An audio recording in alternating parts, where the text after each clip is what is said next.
IVF, from the time I remember hearing about it, is something that is a joy for these people. It's expensive, but it's a hope for so many families. But then when I heard how people felt on the other side, I thought, I never thought of that. Truth just matters. It illuminates everything and it determines how we see things, the policies we prescribe. Welcome to One Nation Under God. So excited to introduce you to our guest today. I'm Adrienne Bankert, and she is Allie Beth Stuckey, the host of Relatable, a podcast that talks about everything happening in culture, whether religion-based, values-based, even conversations with people who have had recent spiritual awakenings, and so much more. Allie is here with me right now. So good to have you on. Yeah, thank you so much for having me. You have a unique voice. I remember first listening to you on Instagram, and I would catch clips from your conversations. And I thought, this girl is fearless. She will talk about anything. I remember, over the years, you never talk about abortion, you never talk about religion, and you never talk about your politics. And you basically decided all rules, all bets are off. When did you think that those were conversations that needed to be had in the public space? That started for me about 10 years ago. It's hard to believe that I graduated from college 10 years ago, but I did. And I always knew I wanted to do something in communications. I'm one of those weird people that loves to public speak and has always loved to public speak, but I didn't know how that would manifest itself. And of course, 2015, 2016 rolls around, a very contentious election. Not the first election I voted in, but one of the first elections that I was really paying attention to. And I lived in a college town at the time. I actually led a Bible study of young freshman women. And as I was talking to these young Christian women about the election and the issues at stake, I just realized that, gosh, young people really have kind of a deficit of both care about what's going on, but a lot of these young Christian women aren't thinking about how to apply what they know about the Bible to their politics and to the so called culture wars. And through my conversations with them, I realized this is something I'm passionate about. I started speaking to sororities that grew to other student organizations, different businesses. I started, talking online about this. I started a blog, social media, all that good stuff. And that's kind of a very long story short of how I began talking about what are considered controversial issues, but they're very consequential issues. And I think as a Christian, especially from a Christian perspective. So that's why I have the conversations that I do. Two things that I think of when I first have this talk with you is one, did you grow up with a strong faith? I mean, were you 4 years old when you decided to walk this walk of Christianity? Were you brought to church every single day of your life? I mean, what made you so passionate that you would start a Bible study at a time when a lot of people would have thought, that's a little much? Keep your religious opinions to yourself. I'm so grateful that I was born and raised in a Christian home. My grandparents were Christians too. My grandma lived with us until I was 13. I would say that she was very formative in helping shape my faith, but my parents also strong Christians. Yes, we went to church and it wasn't just Sunday mornings, it was like Sunday nights and Wednesday nights. And then I also was blessed to go to a Christian school where we learned about the Bible and how to apply the gospel of Jesus into every area of our life. And I, just like anyone else, I mean, my faith journey, just like my life, isn't some straight line from A to B where I Mhm. started following Jesus when I was 4 and then I was perfect and never sinned again. Of course, it is a wrestling journey where as you grow and as you go to college and you go into the world and you learn other worldviews and you're met with different issues and questions, of course, you wrestle and times of immaturity and growth. And of course, I've experienced all of that. But I am very grateful that from a young age, my parents did lay a foundation of faith for me and instilled biblical values in me. And I now see more than ever why it's important to have Bible studies and to talk about these controversial topics because, yes, they are contentious. Unfortunately, they do cause division. But when we're talking about something like abortion, we're talking about an issue of life and death. It's not some abstract issue. It is literally an issue of someone's human right to life, and that will always be worth talking about. I want to ask you like five questions at once Sure. because You are so unashamed about your faith. And I think that a lot of people are refreshed in seeing conversations like these. Somewhere in our culture, something shifted. It seemed as though a lot of people who consider themselves Christ followers or religious were in the closet. They were or closeted. They were hidden or they were quietly worshiping. And now it seems as though there's this wave of influencers who are specifically using their faith as a lens through which they see the world and sharing conversations and discussions that perhaps before would have remained inside the four walls of the church. What do you Mm. think happened for more people like yourself to become so popular online? Hmm. Such a great observation, and one that actually it gives me a lot of joy that I agree with you. You see on TikTok, I'm not on TikTok. I'm old, and so I feel like I just You don't are even not know. old. I just, okay, compared to the Gen Zers that are on TikTok, I'm older than them, let's say that. And I just don't have time as a mom of three to have like another app to be scrolling on. But eventually when those videos make their way to Instagram and I finally see them, I do see a lot of young people that are making videos about sharing their faith and evangelizing and why they go to church and all of that. And I love that. And I think it's because a lot of people, despite what we hear, and even despite some of what the polls say, people are hungry for truth. They're hungry for something more. We live in a very superficial, vapid culture that tells us the only truth is your truth. And the only thing that's important is to just be happy and do whatever you want to do. And to make sure that you look good and that you make a lot of money and that you have the job that you want. People know. I think it's human nature. It's instinctive to know that there's something bigger than ourselves. There has to be a reason why we're here. There has to be some deeper purpose, some objective truth to actually moor us, to anchor us.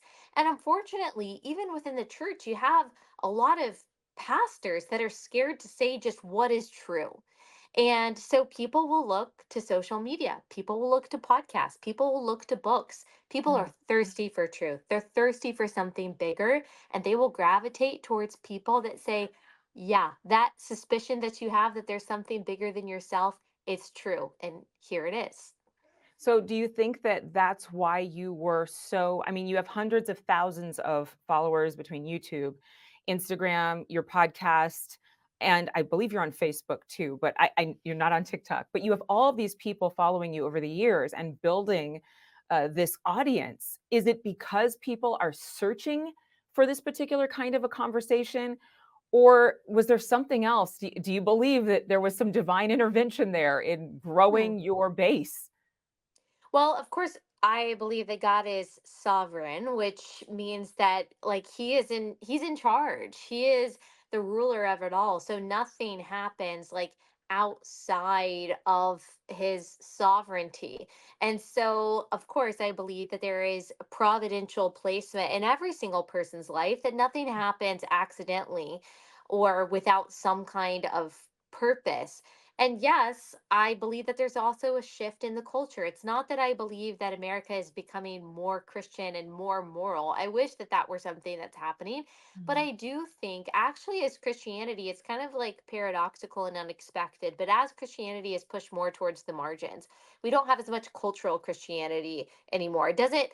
It doesn't carry a lot of like capital and currency to say that you're a Christian. It used to be that everyone just said that they're a Christian because that's just what you are in America. You say that you're going to church because that could actually help you in your business. That's part of being part of the community. But now you don't really have to say those things to like carry any weight in society. But I think the more that happens, the more we're pushed to the margins, the more of an opportunity that we have to go against the grain and to shine light in darkness. And historically, that's where Christianity has always thrived, really on the margins of things.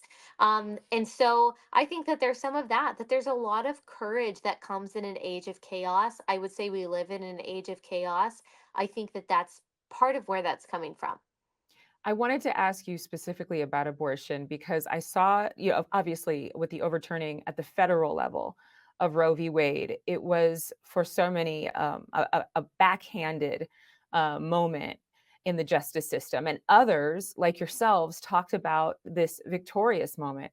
I was watching a video of a gentleman, and I don't know his name, but it was the first time I'd heard this statement that he said, that for a lot of people, they consider, how, again, paradoxical perhaps, that their Lord and Savior, Jesus, came through the womb of a woman, and that now this decision was impacting babies and the womb, and that's part of the reason why there are people who, no matter what culture says, no matter what society says, they will never be pro-choice. What's your perspective? Hmm. I think that's certainly an angle that I see as beautiful, that Jesus did first come as an unborn child, and that we see there that there is value in that. There's actually a story of when Mary was pregnant and she visited her cousin who was also pregnant with John the Baptist, that there was a quickening, that there was a movement in her womb as John the Baptist even felt the presence of Jesus. So we're talking about like womb to womb communication that we see in scripture there. That is such an obvious affirmation of life and the value of life in the womb, even before they had sonogram technology. And of course, we read in Psalm 139 that we are knitted together in our mother's womb. That shows us we have value. And all the way back on Genesis 127, we are made in God's image.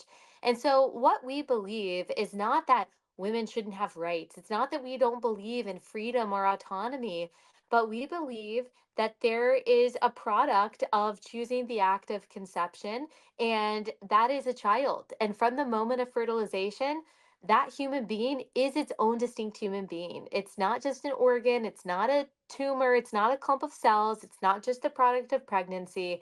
It is a human being with its own DNA. And that human, even if it's small, even if it's young, has the right that we all have, which is the most fundamental right, and that is the right not to be murdered. Do you think that more in the faith community should be having conversations about forgiveness? I mean, there are a lot of people who've had abortions, and when they hear pro-life advocates or people from the religious, we'll just say, even though that word is offensive to a lot of people in the faith community, let's just say the faith community, speaking out about the right to live, the right for a child, and not just, as you mentioned, a clump of cells, to live. Do you think that there needs to be more of a sense of, listen, if you've already had the procedure, we're not damning you. We're not saying you're going to hell. Do people need to speak up about that more? Yeah, there's so many different angles to the conversation. I mean, when the other side is has a growing subset of pro-choicers that are not just saying safe, legal, and rare, but are saying shout your abortion and abortion through all 9 months for any reason. Planned Parenthood recently posted this graphic, which I guess they thought was artistic, that said you can have as many abortions as you want, no matter why you want them. When that is the increasing message from the other side, I think it's okay if the message from pro lifers primarily focuses on how wrong abortion is and the right and the value of the babies inside the womb. But Mhm. absolutely, Christians also have an obligation to say for the post abortive woman, look, Jesus is a God of grace, and he died to cover and pay for all of your sins. The beautiful story of Saul on the road to Damascus when Jesus appears to him and says, Saul, why are you persecuting me? Saul was literally murdering and ordering the murder of Christians because they were worshiping Jesus. God forgave Saul. He became Paul. He became the world's greatest missionary, greatest evangelist. And I saw this quote the other day that says, this is how the gospel works. This is how Christianity works. That Paul entered heaven to the cheers of those he had martyred. Like, that is the forgiving grace of the gospel. So, no matter what you've done, like, you are never too far off. You're never too far gone. You're never too much or too not enough for the grace of God, because he covers all of it. And so absolutely that message is vital because it's really good news. Do you consider yourself, I mean, you just spoke so succinctly a message, a passage from the book of Acts, I believe. You do you consider yourself a preacher or a No, I pastor? don't. I don't. I consider myself a Christian, and all Christians, We read in Matthew 28 when Jesus says, "Go therefore and make disciples of all nations, baptizing them in the name of the Father, the Son, and the Holy Spirit." Right there, the God of the universe gives all Christians both the right and the responsibility to go into every crevice of society and to make disciples. And we're the body of Christ, and the hand doesn't do the same thing as the foot. And that's true for all the different instruments of the body. And so, not everyone is going to have a podcast and a microphone. Other people have the different gifts that serve the body of Christ. But I do believe and hope that God is using my desire to just talk to help proclaim truth. So I wouldn't call myself a preacher, just a girl who likes to talk and loves to tell people about Jesus. And discipling, we've done a session or an episode on discipling, but for those who maybe aren't familiar with the term, essentially making students, teaching others what you've been taught, is what discipleship is. But do you ever concern yourself or think, I sound a little holier than thou, or I'm coming off preachy? Does that ever cross your mind, or do you just tune out any noise other than your mission? Usually people who say something like that, and not just to me, but anyone who talks about Christianity, anyone who says this is right, this is wrong, they're dealing with their own conviction. And of course, I never want to come across like I think that I am innately holier than someone else, because any goodness I have is because of what Christ has done for me, not because I am inherently good. That would actually go against the gospel. But I think so many people are afraid to say there's an objective right and wrong because they don't want to sound self-righteous. But Mhm. there is an objective right and wrong. There are good things, there are bad things, there are true things, there are false things. And people since the beginning of time, there have always been people who have hated to hear that, because people want to live in their own morally relativistic universe where there's no real right or wrong, and every choice they make needs to be applauded. But that's not real, and no one really believes that way. Mhm. Everyone believes that there's a right and wrong, and the person who says that they don't, just see what they say when you steal their wallet. Like, everyone believes in an objective truth when it comes to things that actually affect them, and I'm just not afraid to say that. And I think that you would probably say that somewhere society decided to even go further than some of us could have predicted with the definition of what's true. Would you agree? Absolutely. And I'm not presuming, that everyone in your audience would agree with me on this, but this is one of the things that we talk about in my book, Toxic Empathy. I think one of the most blatant subversions of truth is the denial of the reality of male and female. This idea that you can self identify as something other than what you biologically are. That's, again, just a denial of science. It's also a denial of the basic facts that we see in the first chapter of the first book of the Bible. So that's what living my truth gets you. You are literally denying objective reality. And do you get a lot of heat for it? Do you care? Do you read your own press? I know there are some people who don't read their emails, who don't read the good press or the bad press. What do you do? Because I'm sure having an opinion or having a belief system that you're willing to be vocal about welcomes the opposite.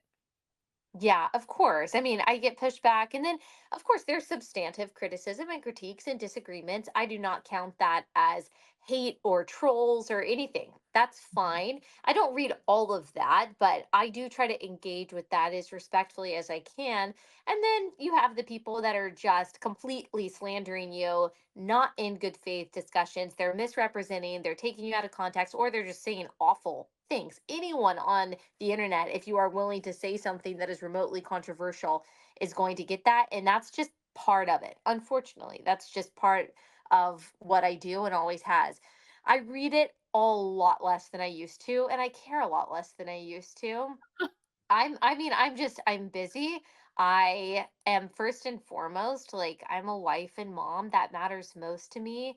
Their love and approval matters most to me. And so the importance of like strangers on the internet, for better or for worse, it just like it has become so small to me. It just doesn't weigh very much to me anymore. And yeah, that's kind of how I consider it. I have a lot of people in my life who really keep me grounded. I have a very like normal life, and I have a great church, and That's really that's what I care about. Do I wish people were nicer on the internet? Sure, I do. And I wish that there weren't crazy people out there. I really do. But that's just, it's okay. It's worth it. It's worth it to me. And every message that I get that tells me you changed my mind on this, Wow. or I didn't choose abortion because I listened to your guest say this. It's not always something I say. I get those messages all the time. People's minds change, Mm. their hearts change. And those messages so far outweigh any negative message I receive that as long as I keep getting messages like that, I'm going to keep doing this no matter what any of the haters say. Well, and I wanted to talk to you since you brought abortion back up. I wanted to ask you about IVF because that Sure. became a really political issue, and I think it still is. I have some perspective that I think is underreported, but I'd like to hear first your, I guess I Yeah. want to not say opinion, but your value system in regards to IVF. Sure. Yeah, this is definitely a contentious topic that I didn't like it's not like I went into talking about this thinking, yeah, this is something that I am so excited to talk about because I Yeah. knew I would get a lot of pushback, but I had been getting a lot of messages about it over the years. And first I want to say I have a ton of compassion. Like as a mom, I have so much compassion for those who want to be moms but haven't been able to do so naturally. I Mhm. understand that those who go through IVF, it's not like this was their first resort. It's not like this is what they wanted to do. They wanted to conceive naturally. It didn't happen, so they feel like this is their only chance at having a baby that's biologically, related to both the mom and dad. I understand that. The fact is that the IVF industry destroys millions of embryos every year. Right now, we have over 1 million embryos on ice. Some of them are up for adoption, some of them are abandoned indefinitely. And a lot of women do not understand the moral quandary that they are walking into when they choose to do IVF. One, there are a lot of detrimental health effects on the woman's body that can happen because of IVF, increased risks of things like ovarian and breast cancer, for example, that a lot of doctors just don't inform women about. But also, it's the creation of embryos. And I've already stated that that fertilized egg from that moment is a distinct human being. And if I believe that when it comes to abortion and thinking abortion is wrong, I have to also apply that to IVF because these are ensouled image bearers of God. So how we treat them matters. And in IVF, a lot of those embryos are discarded because uh, they are graded and they don't get a good grade. So maybe they have Down syndrome, maybe they have trisomy 18. And so many times those embryos are discarded. Other times, people create too many embryos because the doctor tells them, well, let's just go ahead and create six and then we'll see what happens from there. Say the woman has the two babies, then she realizes either she doesn't want more babies or she can't have more babies for whatever reason. What happens to those four leftover embryos? She can't stand to put them up for adoption and have strangers raise her child, not knowing what their value system will be, what that will be like. She doesn't want to pay the freezer fee indefinitely, and she also doesn't want to destroy them. That is the moral quandary that every single couple, knowingly or not, walks into when they choose IVF. And while not every couple will destroy embryos through the process, most will unfortunately have to face that option.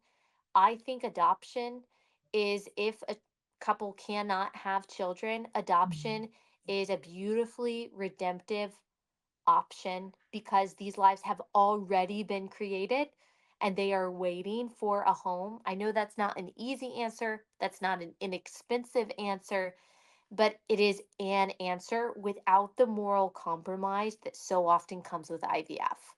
And I thank you for sharing all of that because I think that a lot of times in news, the responsibility to tell the fullness of this story and what people are going through is so important, and it's often not able to be contained in the minute or 30 seconds that the news story hits. And I think that unfortunately, within the political system, we're seeing that people are not having the fullness of conversation because there's so much emotion attached to it. But I happen to speak to two women, and this is why I wanted to ask you.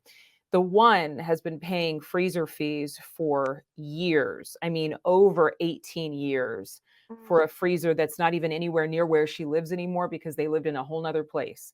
And she cannot bear with thinking of disposing or donating those embryos. So that's the moral conundrum. The other woman was told, similar to what you said, let's fertilize this many eggs. They used one. She was so excited she got her baby, but she was tasked with that decision. What do you want us to do with the remaining embryos? And we had a very intimate conversation, and she said, I made the decision to dispose of them because I couldn't bear thinking that somebody had my baby. You know, somebody was walking around and was my biological child, but I had nothing to do with them.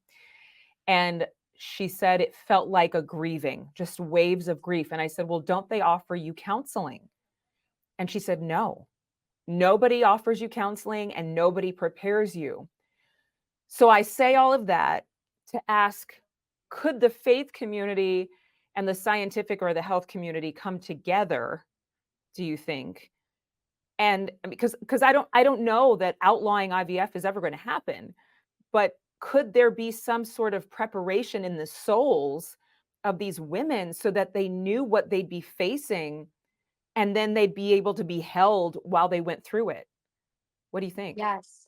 Or to make a different choice entirely. I absolutely think that churches need to do a better job of, and of course doctors too, because a whole problem with this is that a lot of women don't feel like they gave informed consent, because they're kind of just told by their doctors in a very matter of fact way, oh yeah, well, we always get this many eggs and we always make this many embryos, and of course we're going to grade them, and of course we're going to dispose of the ones that are, they would call, incompatible with life.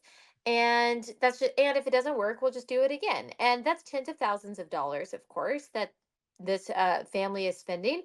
And when you're told this by a doctor, about by the medical professional, you feel really, you can feel really dumb as the patient questioning them, because they know. And so Right. who are you? If they tell you that's the best practice, who are you to fight back? Now, some Christians who have gone through IVF, they do know all the ethical issues with it, so they will ask questions. They will make sure that they only make a certain number of embryos, but that's rare, because I think the church has a responsibility to inform their congregants. This is exactly what happens with IVF. This is the biblical belief about the value of embryonic life. And of course, the church can't force someone to make a decision or not make a decision. And you're right, I'm not sure that the law will ever speak to this. But Christians at least need to educate these women about what's going on, because a lot of them go into it just desperately wanting a baby, think that the ends justify the means. And then, as the situations show us that you just beautifully articulated, they're left with this heartbreaking decision. And here's the problem, is that it's disorder, because what we're doing in those situations when we say, okay, well, my babies have to be on ice for 18 years or we have to discard my babies, we are asking babies at their earliest stage of life to sacrifice for us.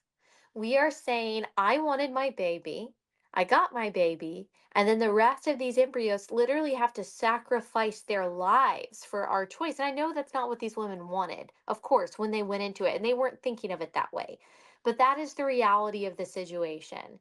And we should never be asking children to sacrifice their well being for our wants. Mm. I mean, it's just, and I could see somebody watching this conversation and thinking, boy, I can relate. I can also see people watching this conversation and saying, oh my gosh, you guys are being dramatic. But when I've talked to people who've actually gone through it, and this is, I mean, again, IVF, from the time I remember hearing about it, is something that is a joy for these people. It's expensive, but it's a hope for so many families. But then when I heard how people felt on the other side, I thought, I never thought of that.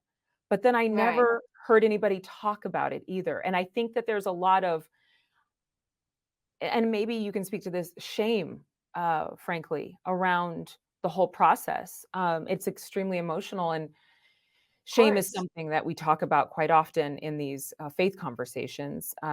But what's the answer, Allie? What when we all have different perspectives and many people have different value systems, what's the point of making sure that your perspective and the perspectives of those who listen to you are heard? Well, when it comes to something like this, and I would say in most issues that we talk about, whether it's gender, whether it's even something as considered controversial as the definition of marriage, or whether it's abortion, the reason why it's important to talk about is not only because of what I believe to be biblically true, and just the truth just matters. It illuminates everything and it determines how we see things, the policies we prescribe, which of course affect people, but it matters because we're talking about voiceless human beings. Embryos are voiceless, babies in the womb are voiceless. The children that are negatively affected by something like gender ideology, they're voiceless, they're powerless, they don't have political capital, they don't have any cultural currency. And Christians have a strong history for the past 2,000 years of standing up for the most vulnerable and standing up for children and being a refuge of the orphan and of those who have been abandoned, the fatherless. And that is still our obligation today. And so I really see it as advocacy for the most vulnerable. And when someone tells me they changed their mind and they decided to have their baby or they decided to adopt, I'm like, that's why it matters. That one child is worth every bit of vitriol. Um, that's why speaking up matters because it affects real people's lives. And I think you obviously talk all about this in your podcast, but also in your books. You have a second book coming out right now, a Toxic Yes. Empathy, correct? Tell us about that. Yes. Toxic empathy, how progressives exploit Christian compassion. And it covers a lot of the subjects that we talk about today, but I explore how empathy has been used as a tool of emotional manipulation, predominantly by the progressive side in the media, in academia, really all of these spheres of influence to convince women and particularly Christian women, that the progressive stance on any issue is the compassionate one. So, what they typically do is if they're telling you, if they're reporting on a story about abortion, for example, they hoist up one victim and they get you to empathize with her story and her perspective so that you will affirm her choice and her right to have an abortion. And we see this all the time. I tell a story that NPR reported a few years ago of a mom who couldn't get an abortion in Texas, even though her child had a fetal anomaly. And of course, NPR tells the story only from the mother and wants us to come to the conclusion that abortion laws or pro life laws are draconian, that they're wrong, that they're lacking compassion. They want us to exclusively have empathy for the woman. But what they do, and this is why I call it toxic, is they don't tell us the whole story. They don't give us the perspective of the baby who would have had to endure this brutal and painful procedure. They don't even acknowledge that the real victim of abortion is not the woman, but actually the baby who is being killed. And so the reason why it's called toxic empathy is not because all empathy is bad. Putting yourself in someone else's shoes can be very good, but putting yourself in someone else's shoes while being blinded to the perspective and the needs and the well being and the rights of the other people involved, that's when it becomes toxic and harmful. We can care about the woman, we can care about what she needs when we're talking about abortion, but not to the exclusion of the rights and the life and the well being of the baby. And that's why I say that empathy is actually, it can be a tool, but it's not the tool. It is not the goal. Love is the goal for the Christian. And love and empathy aren't the same. Empathy, you feel how someone else feels, that can actually be good or bad. But love, we read in scripture, 1 Corinthians 13:6, never rejoices in wrongdoing, but rejoices with the truth. So that means that love, true love, is always intertwined with what is true. So whether we're talking about abortion or gender or sexuality or immigration or justice, we can look at all of the people involved and their various vantage points, but at the end of the day, we have to know what is factually true, what is scientifically true, and most importantly, what is biblically true. So, Toxic Empathy really gives Christian women a toolkit, all of the knowledge and the arguments they need to be able to make what I believe is the biblical case, not just the feelings based case for all of these issues. And that book is out in October, and I believe the date is the 15th? Yes, October 15th. All right, good. And then you also have an event coming up in Dallas. I used to live in Fort Worth. Uh, Yeah. yeah, love DFW. What's your event and what is it for? Who's gonna go? Yes, yes, I'm so excited. It's called Share the Arrows, and people can go to sharethearrows.com. It's a women's conference, and we have amazing speakers. I'll be speaking, but I think it's more exciting the other speakers. We've got Candace Cameron Bure, we've got some amazing Christian names that people would recognize: Rosaria Butterfield, Lisa Childers, Abby Halberstadt. Francesca Battistelli is leading worship. And in this very crazy and chaotic time before the election, when a lot of Christian women are looking around and they're like, oh my gosh, I feel like the world has lost its mind. Like, am I alone? Am I crazy? Like, is everything going to be okay? I wanted to bring together thousands of Christian women to hear really encouraging and empowering teaching from these Christian women and to make friends with those who are on our same side, to be able to look around and say, oh, I'm not alone. And that's really what Share the Arrows is. Share the Arrows is when we are given the arrows of the enemy, so the arrows of lies or the arrows of slander or whatever it is, and we're talking about spiritually the other side, not just politically the other side. We stand up together and we share those arrows because we're a lot stronger when we're linking arms rather than when we're isolated. So people can go to sharethearrows.com and learn more information about it. And when you say arrows, just for those who are watching, again, I always try to return it back to if somebody was watching this and isn't familiar with the scriptures you're referencing, who doesn't know about spiritual arrows, those darts that come at you, whether it's inside of your mind, negative thoughts about yourself, depression, low self esteem, or it's betrayal from somebody that you thought had your back, or it's financial.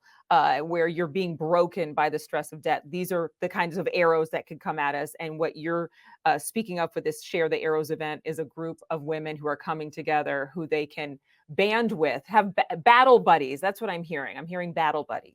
That is a great way to say it, battle buddies, because this is, a spiritual war that we're in beyond the politics, beyond the culture. It really is, and has always been a battle of good versus evil, and to stand for what is good and right and true, whether it's just in your home as a mom, whether it is more outward facing, whatever God has called you to, standing strong and standing with our fellow Christian women is really powerful.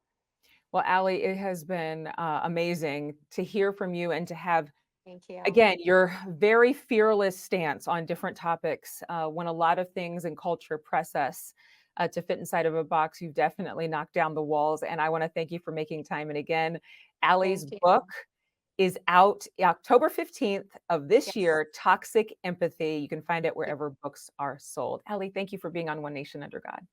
Thanks so much. Thanks so much for watching. Go to joinnn.com to find NewsNation on your television provider. And don't forget to click the red subscribe button below to get more of NewsNation's fact-driven, unbiased coverage.